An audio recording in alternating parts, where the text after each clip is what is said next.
ini mumpung ada Pak Yus dan Pak Ajir ya, para ahli fisika, ahli biologi. Karena hari ini kita ada berita yang cukup membuat kita prihatin ya, bencana gempa di Cianjur. Hingga 1 menit yang lalu saya cek itu korbannya sudah 56 dan kerusakan banyak rumah ambruk, bahkan jalan-jalan pecah. Meskipun hanya 5,6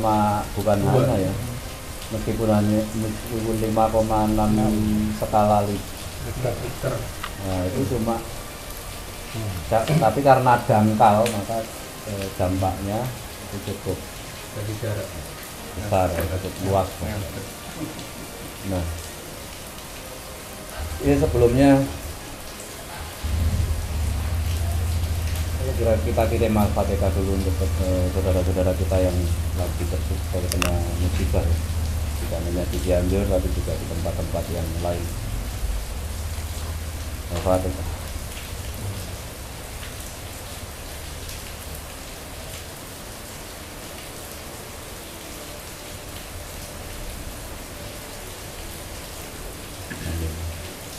Misalnya Pak Ajir,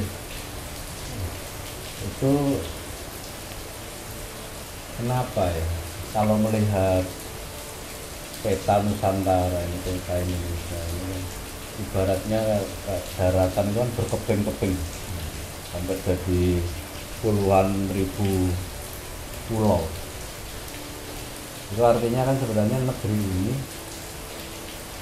pasti pernah mengalami apa ya, rangkaian bahkan runtutan bencana dahsyat sehingga membuat bumi Nusantara ini istilahnya berkeping-keping lah, bahasa ekstrim.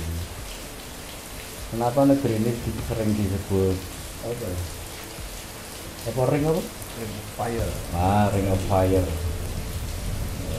Negeri yang rawan bencana. Terutama akhir-akhir ini di musim hujan, banjir, gempa, itu sama kita semua. Itu penjelasan ilmiahnya gimana, Pak Yus? Iya, jadi kalau waktu saya kecil dulu ya, dari guru-guru kita itu kan diajari bahwa kita itu sangat negeri yang sangat luar biasa ya, dengan potensi yang luar biasa.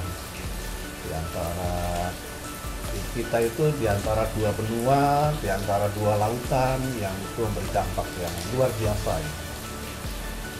Kita diajari selalu positif bahwa dulu itu begitu ya, bahwa karena adanya perbedaan itu maka ada rahmat di situ, ada manfaat. Kita juga diajari bahwa ada potensi-potensi yang sangat dahsyat sebetulnya dari kondisi yang tadi. Kita di antara dua perbedaan. Faktanya bahwa kita ada di daerah perbatasan. Kalau secara geologi itu ada lempeng Asia dan lempeng Australia. Jadi potensi, di samping potensi yang luar biasa tadi juga ada potensi-potensi bencana. Konsekuensi dari kita ada di perbatasan antara lempeng Asia dan lempeng Australia yang menurut para ahli itu dinamis, dalam artinya bergerak. Nah, pergerakannya gimana? Pergerakannya lempeng Australia itu mendesak lempeng Asia. Nah, pergerakan ini mesti ada yang bertahan, ada yang bergerak. Nah, itu ada saling menyesuaikan. Nah, gempa itu adalah salah satu penyesuaian. Sebentar. Ini lempeng Australia, ini lempeng Asia. Iya. Nah, itu posisinya itu begini, apa ini begini, apa ini begini. Iya, dua-duanya berbenturan. Jadi sama-sama bergerak. Sama-sama bergerak. Kalau sama-sama bergerak berarti kan konsekuensinya salah satu kalah. Bisa jadi begitu. Kalau salah satu tidak kalah, maka satunya akan ke bawah, satunya akan jadi cepat ya bahasa Indonesia nih. Bahasa Jawa ini cepat. Jadi ada yang ke atas, ada yang ke bawah. Nah ini yang terjadi yang mana? Kemungkinannya banyak ya, bisa dua-duanya kalah, hancur gitu. Atau bisa salah satunya itu akan tenggelam, ya atau salah satunya akan naik gitu ya. Seperti kasusnya di selatan Jawa gitu ya, selatan Jawa. Kalau kita perhatikan, selatan Jawa itu adalah pegunungan, gitu. Pegunungan. Nah, itu lempeng Asia yang naik karena dorongan lempeng Australia yang ke bawah. Maka di selatan Jawa itu ada palung yang sangat dalam, itu ya itu tadi, lautnya dalam sekali gitu. Oh jadi penjelasan Pak, laut selatan itu dalam ombaknya karena itu ya. Ada palung ya, palung. Nah itu lempeng Australia yang menghunjam ke bawah. Sementara lempeng Asia itu naik. Asia naik. Cepat tadi ini. Cepat berarti. Itu semua menyesuaikan, saling menyesuaikan. Nah kalau ada yang patah, nah itu terjadi gempa. Itu akibat yang terjadi, mungkin dua-duanya mengalah atau salah satunya akan turun dan salah satunya akan naik. Seperti kasusnya di selatan Jawa gitu, di Samudra India ya, Samudra India dengan selatan Jawa. Nah di selatan Jawa itu ada palung yang itu sebenarnya terjadi karena lempeng Australia yang turun ke bawah dan di Pulau Jawa bagian selatan itu naik. Nah, itu membentuk barisan pegunungan, kawasan pegunungan ya, dari mulai Jawa Barat sampai ke Jawa Timur itu gunung-gunung yang kalau dilihat Pegunungan Kidul itu ya? Iya, salah satunya. Jadi itu sesungguhnya itu laut dulunya sehingga naik ke permukaan. Jadi banyak bukit-bukit, tandanya Bukit Kapur ya. Bukit Kapur itu asalnya dari terumbu karang. Terumbu karang yang akhirnya terjadi pelapukan, terjadi kapur gitu. Terjadi dumping ya. Nah di situ juga ada batuan ya sampai jadi batu kayak marmer kayak gitu. Ini kan dari laut, dari batu gamping. Sementara ada juga batuan yang bukan dari gamping seperti di mana Karangbolong ya, di Jawa Tengah itu adalah batuan Karang. Asalnya dari gunung api, itu beda lagi, yang warna hitam ya. Jadi kalau pasir di laut itu warnanya hitam, itu berarti batuannya dari gunung api. Kayak di Lumajang ya, pasir Lumajang tahu itu gunung api. Kalau pasirnya itu putih berarti itu dari terumbu karang awal. Nah itu naik, makanya ditemukan fosil-fosil laut yang di atas gunung gitu.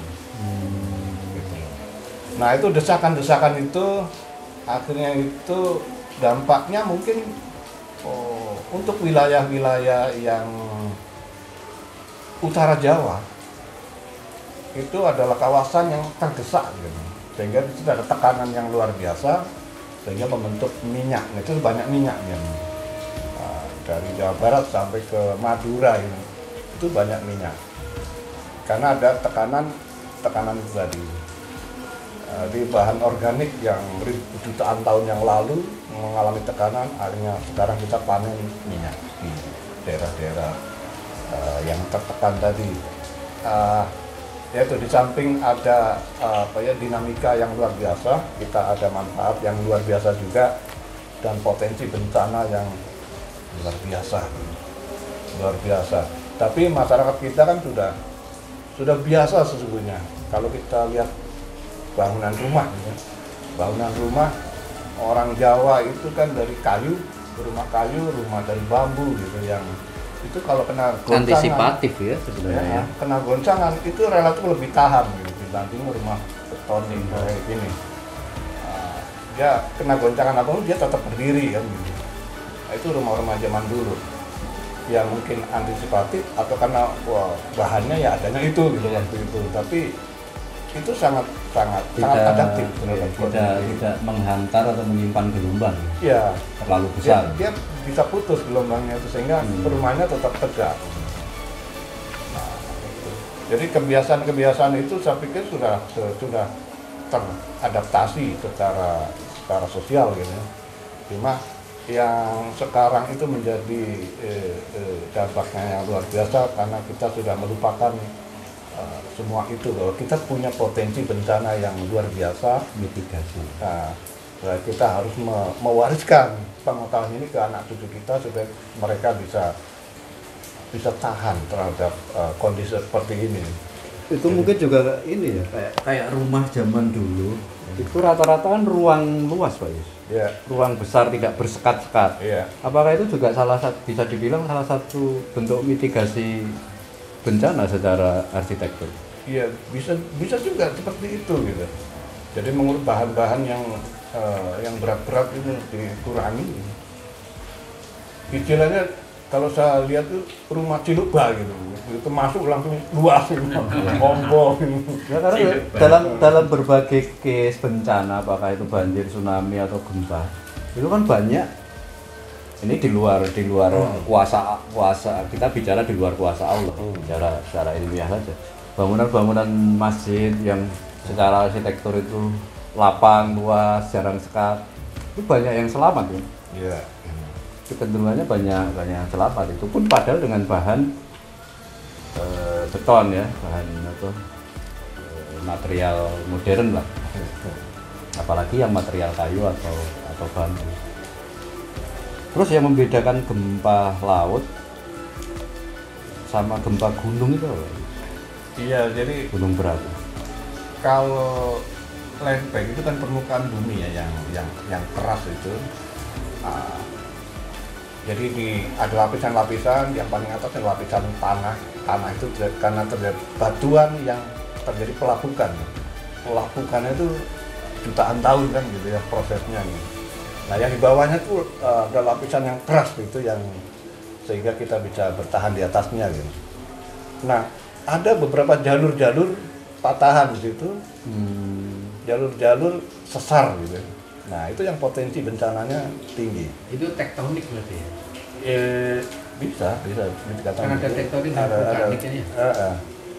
Tektonik gitu. Tektonik. Jadi ada sesar-sesar yang banyak di Jawa tuh banyak. Kayak sesar. kasus gempa Jogja itu ya, iya. dulu itu ya yang besar itu. Ya. Iya.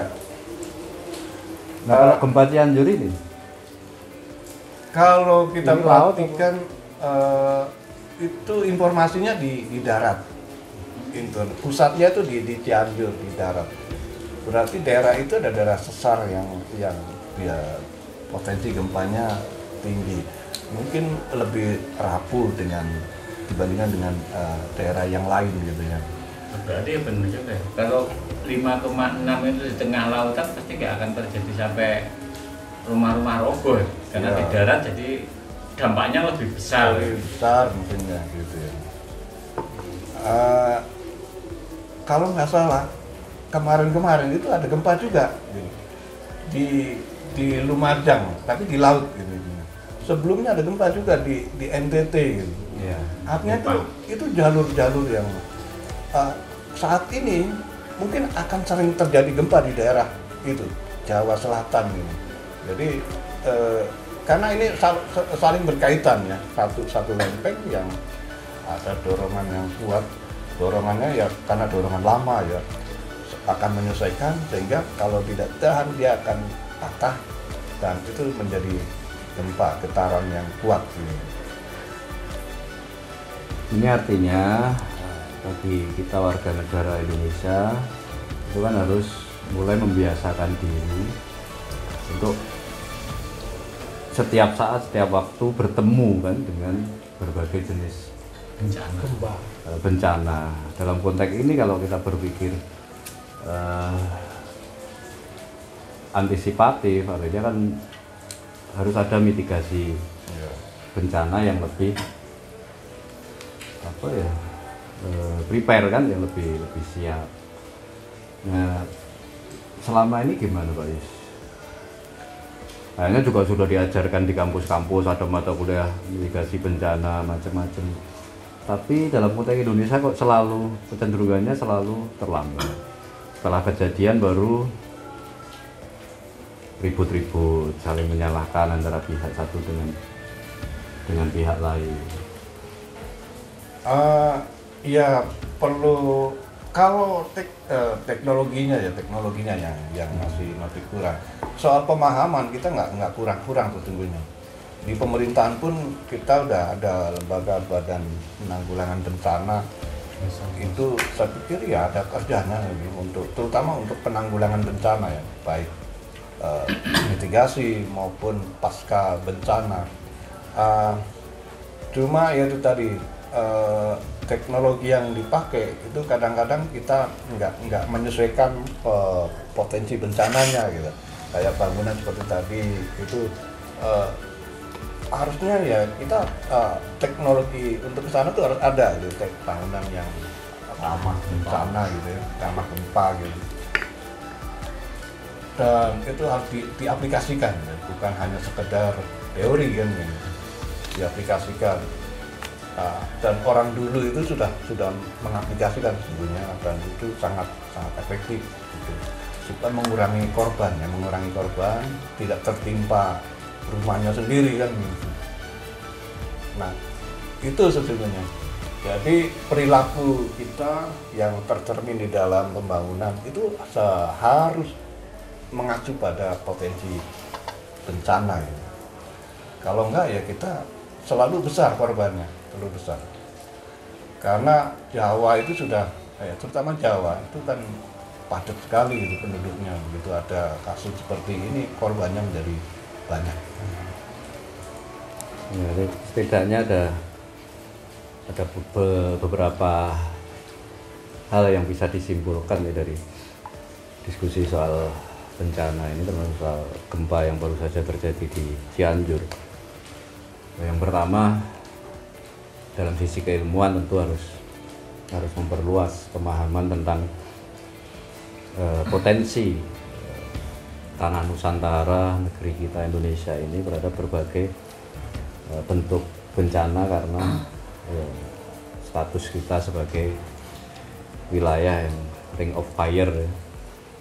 Kedua, tentu harus ada perimbangan pengetahuan, tadi harus ada perimbangan teknologi, kesiapan teknologi bagaimana agar mitigasi bencana menjadi lebih efektif gitu. Terus yang ketiga tentu ini terkait dengan nilai-nilai luhur bangsa kita, bagaimana harmoni manusia dengan alam itu terjaga gitu.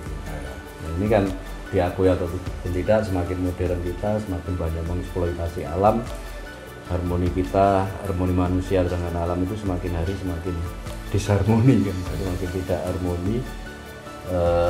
Manusia cenderung semata-mata hanya memanfaatkan alam, menganggap alam sebagai objek, bukan subjek yang mestinya.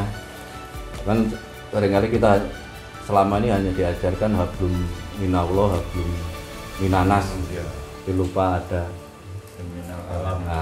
alam yang harus kita, hablum minal alam yang harus kita jaga juga. Dan ini nilai leluhur, banyak sekali case contoh yang diwariskan oleh leluhur kita.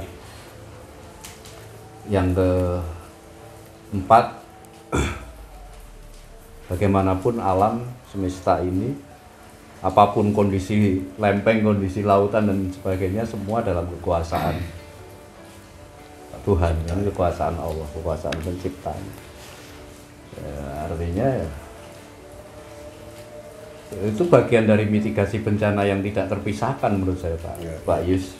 Doa, pendekatan kita kepada Allah, kesadaran kita akan dosa-dosa, kesalahan, refleksi diri dan seterusnya, itu juga hal yang tidak boleh dilupakan.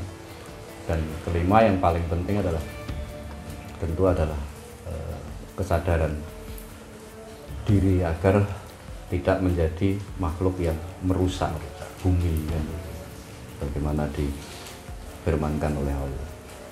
Jadi jangan-jangan semua bencana itu, semua yang terjadi di bencana yang di sekitar kita itu tidak lepas dari ulah kita. Karena semua ulah kita, semua perbuatan kita ini kan menjadi gelombang, menjadi energi yang terus bervibrasi ditangkap oleh alam, gitu kan. Itu yang saya rasa bisa kita simpulkan dari diskusi malam ini sebagai refleksi atas kejadian apa yang terjadi di Cianjur hari ini. Apapun ya, sekali lagi saudara-saudara kita doakan sabar, kuat, dan bisa keluar dari keprihatinan ini, menyambut hari yang lebih baik. Amin. Al-Fatihah.